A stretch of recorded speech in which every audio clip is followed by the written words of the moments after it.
I've been using the Wise mobile app for a while now, and this is my honest and unbiased review. So let's dive in and see if it's the right fit for you.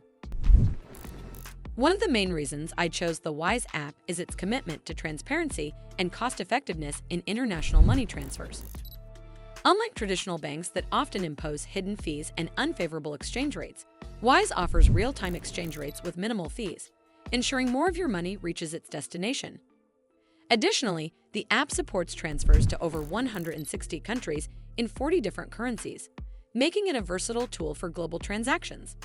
However, there are some cons to consider. For instance, while Wise is transparent about its fees, they may not always be the cheapest option compared to other money transfer services. Additionally, Wise does not offer cash pickup or delivery options, which might be a limitation for recipients without bank accounts. Furthermore, some users have reported delays in transfer times, with transactions taking up to 2 business days to complete. Another aspect worth mentioning is the app's user experience. The Wise app is available on both iOS and Android platforms, offering a user-friendly interface that simplifies the process of sending and receiving money internationally. Additionally, the app also integrates with Apple Pay and Google Pay, providing additional convenience for users. However, some users have reported issues with transfer times, noting that transactions can take longer than expected.